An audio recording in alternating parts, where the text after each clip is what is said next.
Rahman ve Rahim olan Yüce Allah'ın adıyla.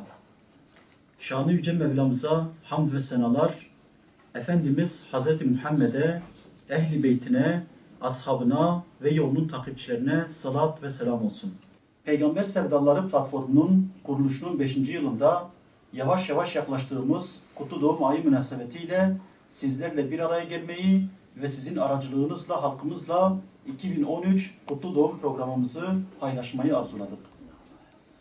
Rabbimiz izin verirse bu seneki Kutlu Doğum Mevlüdünü 28 Nisan Pazar günü Mevlüt alanında halkımızla beraber coşkuyla ve sevinçle kutlamak istiyoruz.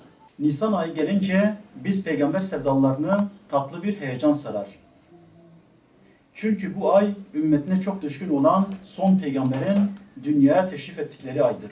Bu topraklar yüzyıllardır İslam'la müşerref olmuş, İslam bülbüllerinin okuduğu ve güllerinin yeşerdiği topraklardır. Bugün büyük sancılar yaşanıyorsa bu Hz. Peygamber'in sallallahu aleyhi ve sellem manevi öğretilerinden ve hayat pratiğinden uzaklaşmış olmamızdandır. Her şeye rağmen şunu gururla söylemek gerekir ki Batman dünyanın en güzel ve coşkulu kutlu doğum etkinliklerinin yapıldığı nadir yerler arasındadır. Buna son 4 senedir yapılan ve halkımızın büyük bir özveri ve coşkuyla iştirak ettiği kutlu doğum mevlidleri ve bu programların yapıldığı mevlid alanı şahittir. Değerli Batman halkımıza platformumuzun adeti olduğu üzere Kürtçe ve Türkçe içerikli 100.000 adet güzel bir kutlu doğum CD çalışmamızı hediye edeceğiz inşallah. Batman'ımızın köylerinde, ilçelerinde ve merkezinde kapısı çalınmadık, davet edilmedik hiçbir ailemizi bırakmama arzusundayız. Bu senede her gül bir salavat, her gün 1000 salavat adıyla salavat kampanyasını başlatmışız inşallah. Halkımız kendilerine en yakın Peygamber Sevdaları platformu üyesi derneklere bizzat gelerek salavatlarını, hatimlerini teslim edebilecekleri gibi belirlediğimiz telefonları aramak suretiyle de salavat alabilir ve okuduklarını teslim edebilirler. Pek çok yerde de platformumuz üyesi dernekler tarafından kutlu doğum etkinliklerini tertip edeceğiz inşallah.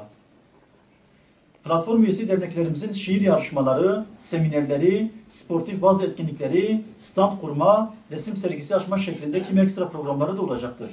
Peygamber Sevdaları platformu olarak Kutlu Doğum Siyer sınavını bu senede Türkiye geneli bir sınav şeklinde yapacağız.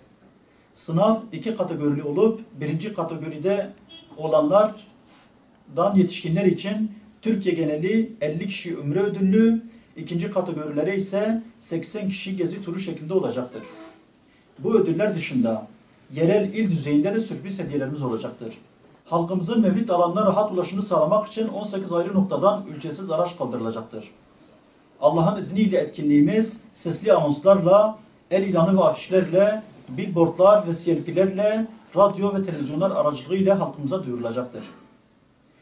Kutlu doğum heyecanını yaşayacağımız bu günlerde bu coşkunun manen hissedilmesinin yanında kimi sembolik çalışmalarla da desteklenmesi arzusundayız.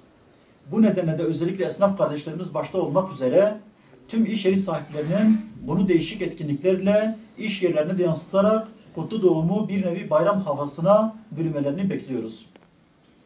Tüm duyarlı peygamber aşığı halkımızı daha önce kapalı alanlarda yaptığımız, bu yıl ise 5.sini düzenleyeceğimiz geleneksel açık alan mevlüdüne kadın erkek, genç yaşlı demeden bekliyor, halkımızın Yüce İslam peygamberine olan bağlılık ve sadakatini göstermesini diliyoruz.